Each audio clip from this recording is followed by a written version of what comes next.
Salut. Oh. Voilà. Reçu hier matin. La Honda i-Honda Silhouette, considérée pour une 125. Donc oui, j'ai craqué pour la moto électrique, parce que les véhicules électriques, les voitures, c'est hors de prix ou en leasing. Et donc merci Xavier, j'ai craqué grâce à toi sur cette moto. Donc on va commencer à déballer.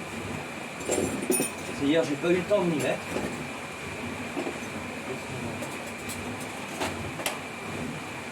Ça marche.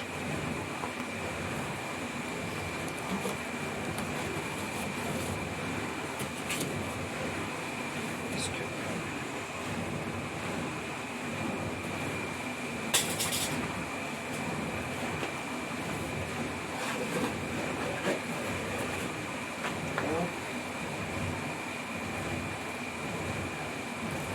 Alors pourquoi j'ai craqué? Déjà c'est une équivalence 125 homologuée pour rouler en France avec les certificats de conformité. Et elle coûte avec la remise de l'État 4 000 €.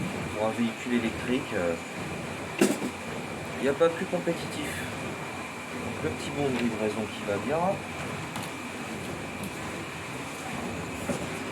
Ah, comment est-ce qu'elle ressemble?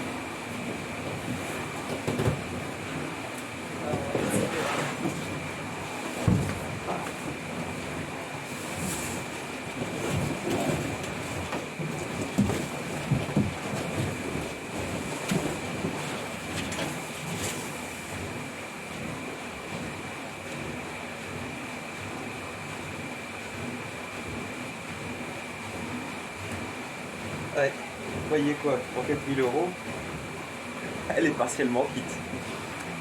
Sinon, je sais que du côté de Montpellier, ils la vendent clé en main, toute montée, prête à rouler, pour pratiquement 5 000 €. Je me souviens plus du nom de la boutique. Bon, bah, on va commencer, hein, gentiment.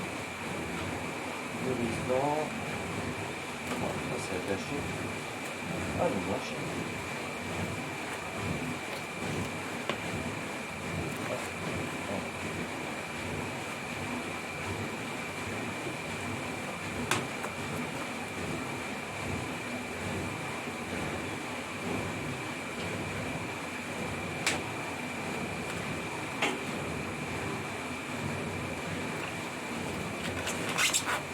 Ça va en faire des saloperies. Parce que...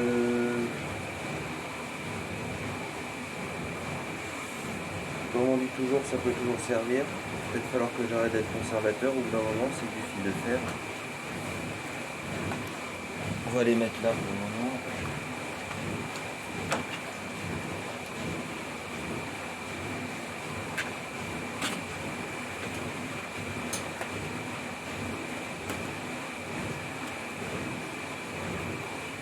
Ah, quand même, hein. Ça en impose, hein. C'est la roue avant. Double frein à disque. Impressionnant. Le pneu il est pas mal. Voilà. Allez, de côté pour le moment. C'est pas le plus important. Continuons. Putain, il y en a du bazar. Il y a du Riesland. Bon, on va prendre une poubelle.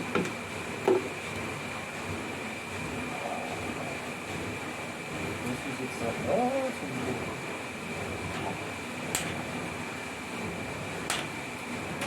Libéré. Délivré.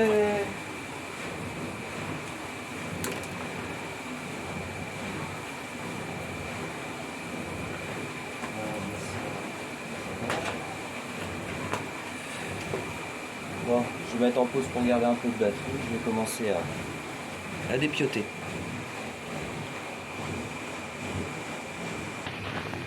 Pour continuer, je viens de remarquer un truc très intéressant. Commençons à déballer.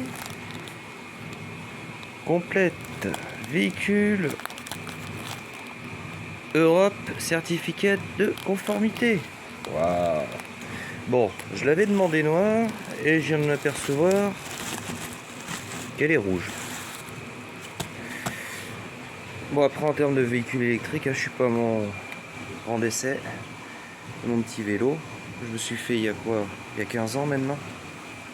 Je mettais les batteries là, dans le top case. Fabrication maison. Seul problème, c'est que il fait 750 watts. C'était juste avant qu'ils mettent des normes sur les vélos électriques. Ah oui, puis forcément, la petite poussette pour aller bien. Allez, on continue. Bon, on va commencer à libérer la copine. Faut une clé de 14 pour tous les boulons et les écrous. On va les garder bien précieusement, près du métal aujourd'hui. Pour continuer un petit peu l'introspection, donc là, je suis en train de déboulonner. Ce qui est bien, c'est que la fourche avant est fixée sur le cadre. Donc du moment qu'elle est posée à plat, une certaine stabilité quand même. Donc ça va peut-être permettre de commencer à la monter correctement. On aperçoit les deux gros étriers de frein derrière. Oh mon dieu. Bon allez, je vais continuer un peu pour le plaisir.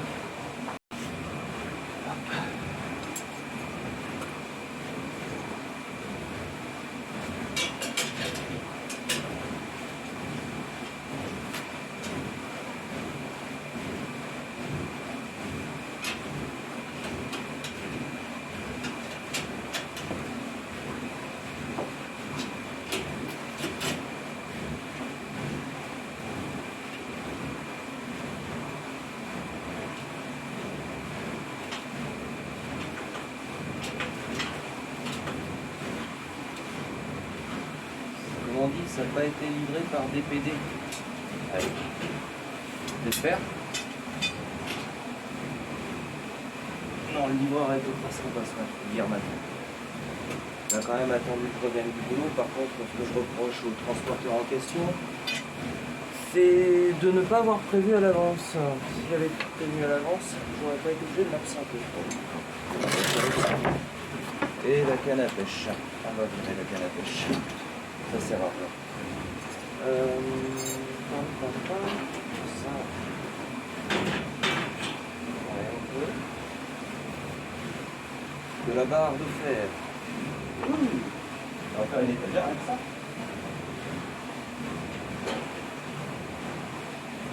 La barre de fer, la barre de fer à tout faire.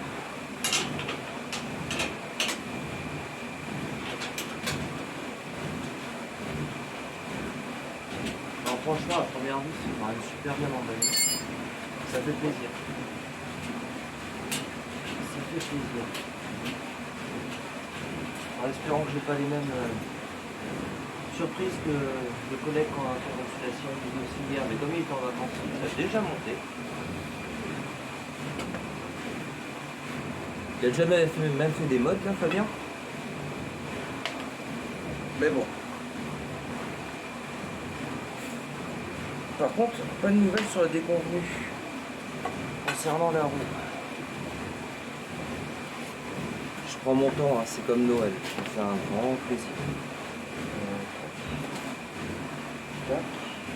On va enlever les autres barres avant de continuer quand même.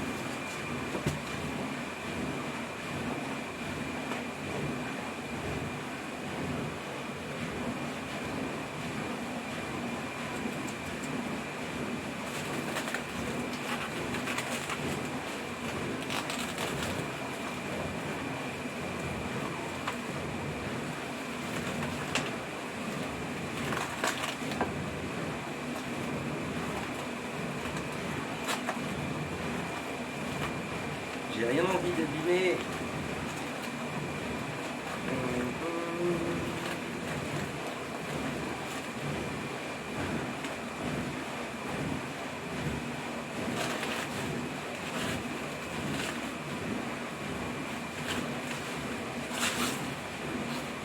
La bulle. La bulle. Emballée dans du cellophane. Oh, on va travers. Elle est fumée. Je veux pas abîmer ça, où est-ce que je vais le mettre? Ah oui. Hop. Ça va servir. On va mettre ça de côté. Tac, tac, sans salir. Impeccable. Ouais.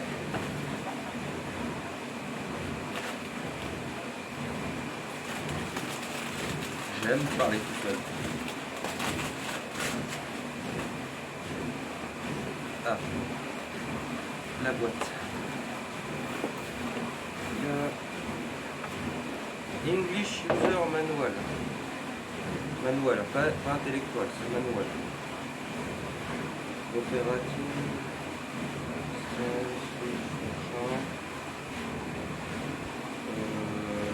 For writing.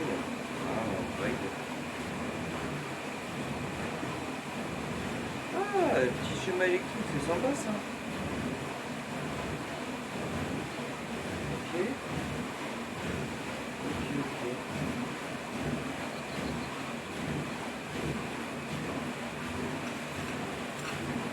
Hop. Des petites catalias. Pas une notice de montage, quelque chose.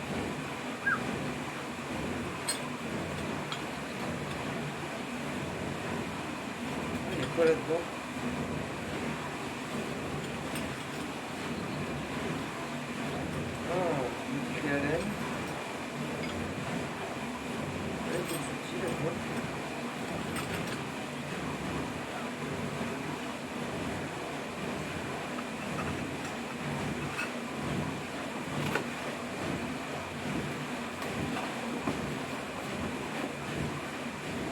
Bon, c'est le chargeur, c'est bien.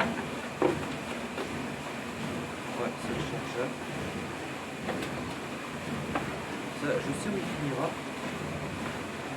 Là, en réservoir, il y a de la place. On va poser tout ça.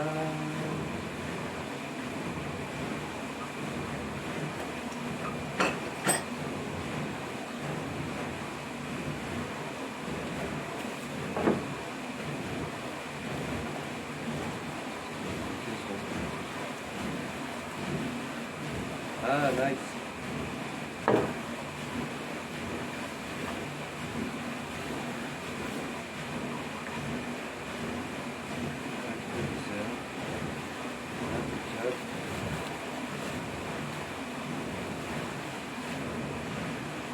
Pas cassé, pas rayé, super.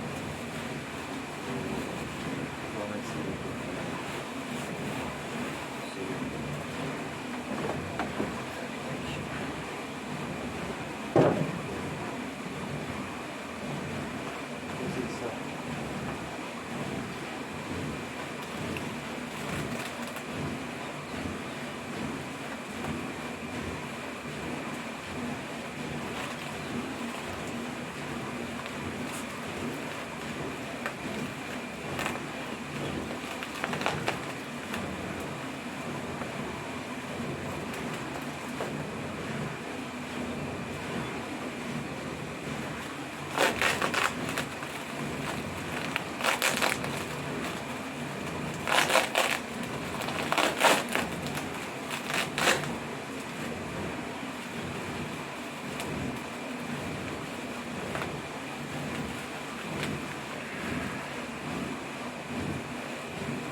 Des calculs.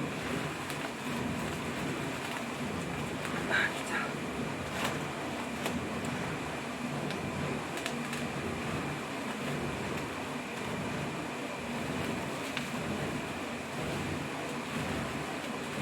D'accord.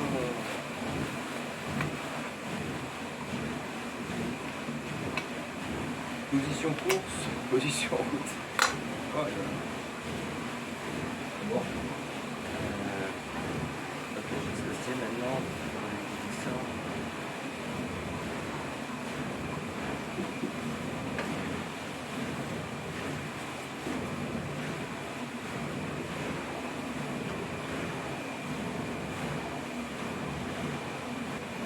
Bon, le moment le plus plaisant peut-être. Peut-être. Alors, par quoi on commence?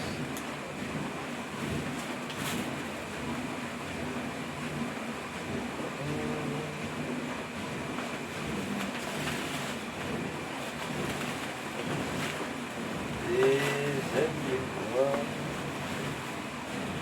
N'ayez pas trop de feu. Déshabillez-moi.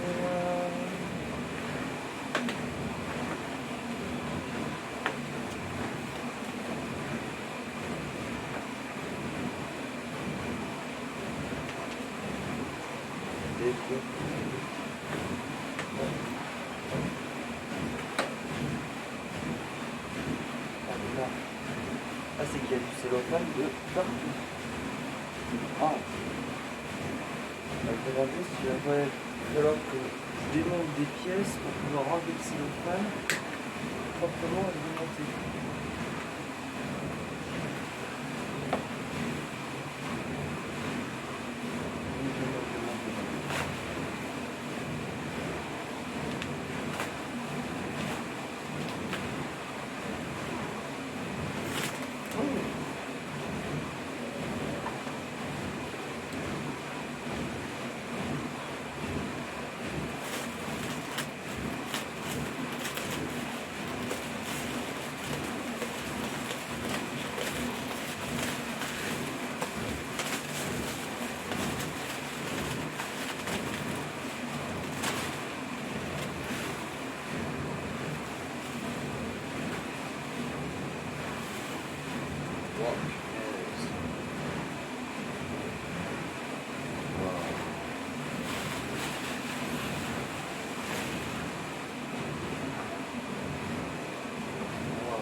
Ah ouais, ça impressionne quand même.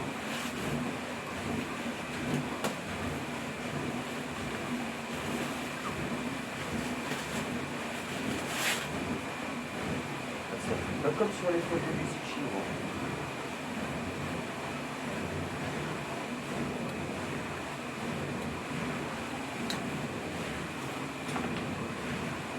Ah ouais, non, là je peux plus. Ce sont les ciseaux.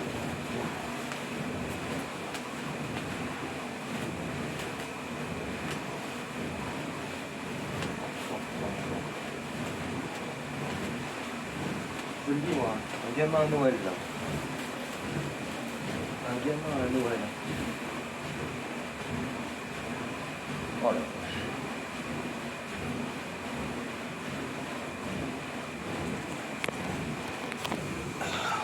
Je prends peut-être pas forcément compte.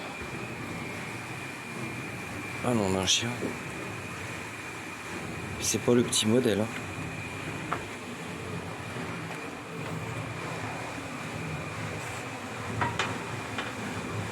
Ah ouais, quand même. Ça impose du rêve. Dommage qu'il n'y ait pas une notice. Ah, puis c'est pas des jouets. Hein. La taille de la fourche, la taille des freins. Bon, on va finir de déballer. Bon, j'ai commencé à dévisser donc pour mettre le guidon.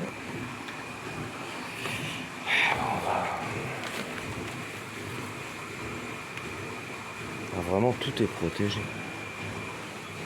Même des caoutchoucs qui est... Voilà. Ça l'a pas empêché d'être abîmé. Dommage.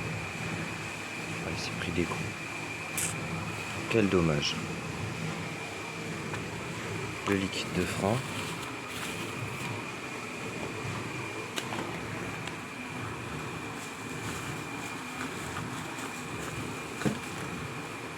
Les clés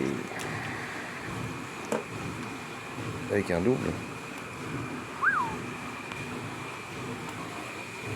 Bon, je viens de remarquer un autre truc.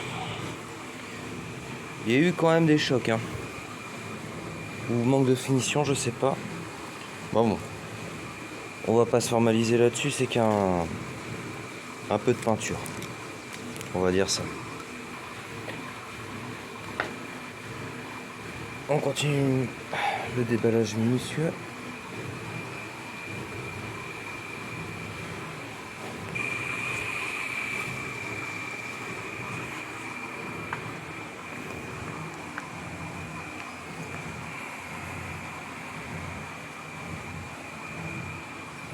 Je sais pas, parce que je peux le mettre là.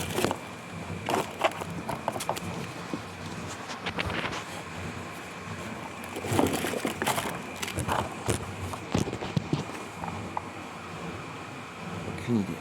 Bref.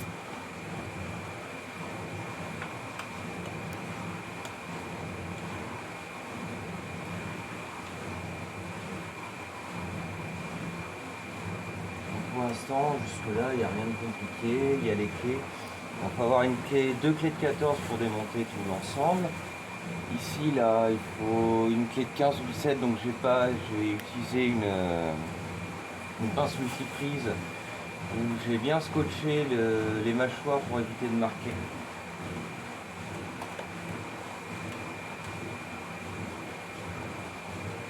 Là, il y a les range-câbles.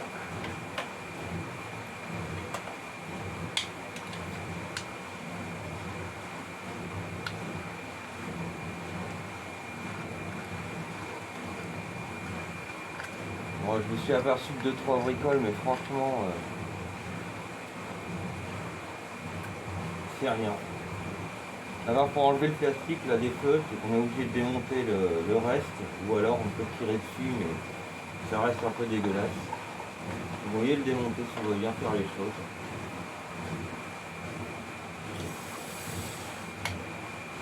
Le truc aussi, c'est que ce machin-là, c'est pas pratique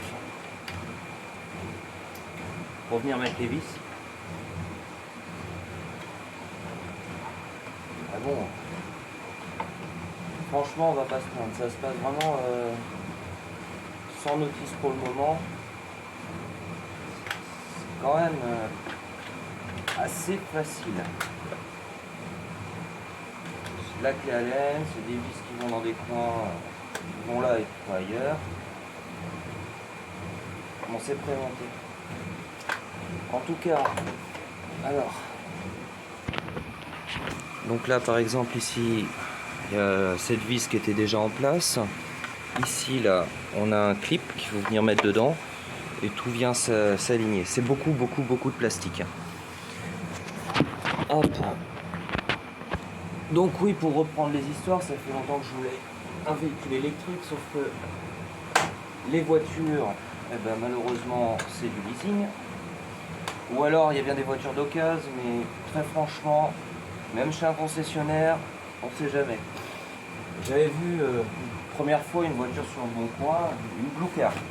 Ah génial, je sais plus, elle était à Bordeaux, pour 5000 €, elle avait 58 km et bon, en lisant rapidement comme ça en diagonale, les caractéristiques de la voiture, autonomie 100 km, les batteries tiennent jusqu'à 100 000 km. Bon, allez, on va passer le pas. Jusqu'à la veille au soir où la copine me dit « Oh, renseigne-toi mieux quand même, ça paraît louche. » Oh, c'était 5000, non, c'était 3000, un truc comme ça. Et puis en effet, en regardant un peu sur internet, la Blue Car de Bolloré, la fameuse Autolib, il fallait toujours qu'elle soit branchée. Car si les batteries tombent en dessous de 40 degrés, la batterie est morte. Donc à la campagne, si vous n'avez pas une prise électrique, puis même ça va à l'encontre de l'écologie. Il faut toujours que votre voiture électrique soit branchée pour que ça marche. Bref. Après ça, je trouve une autre voiture électrique en concession du côté de Périgueux, concession Fiat Abarth. Et puis tout se passait bien au téléphone avec le patron, la voiture d'occasion pas trop chère, sur une reprise, c'était une Peugeot Ion. Bon, concessionnaire, confiance, puis je lui dis, je lui écris, je lui dis pas. Les écrits restent, les paroles s'envolent. Je lui demande, pour pouvoir faire Périgueux-Angoulême, que la batterie soit chargée à 100%.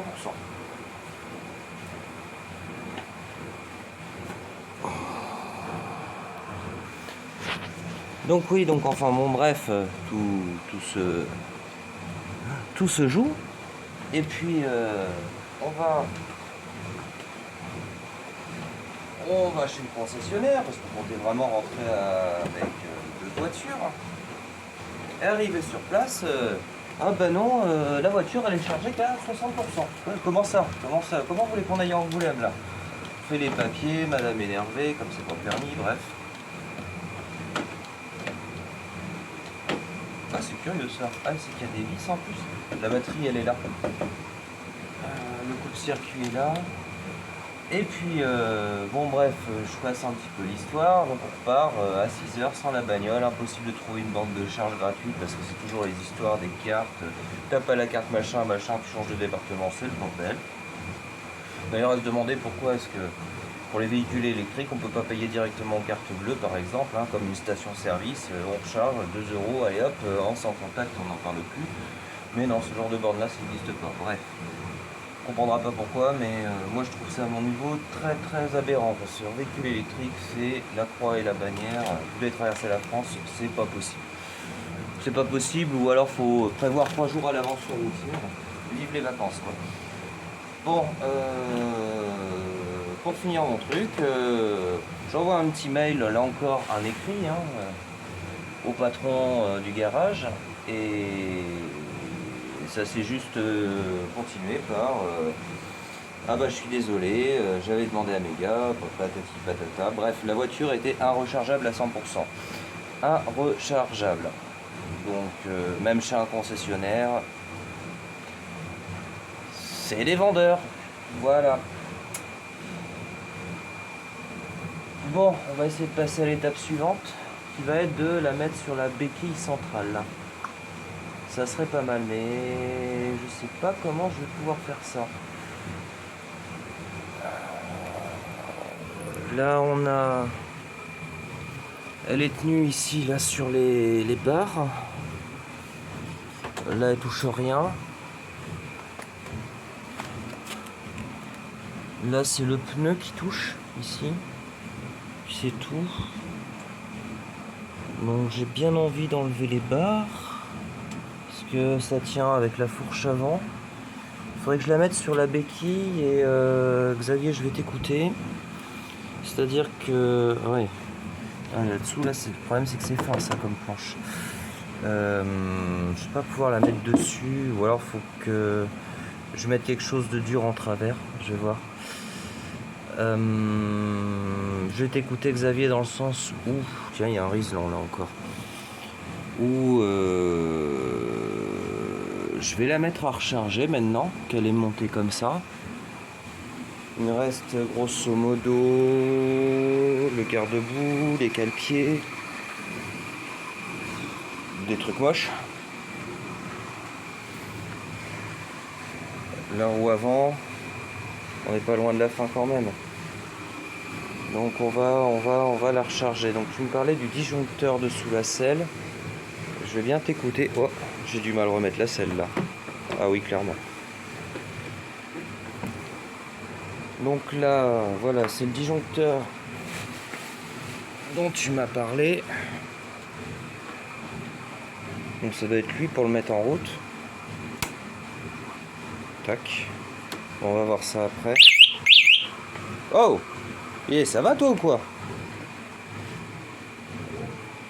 Ah bah le chien il a pas aimé.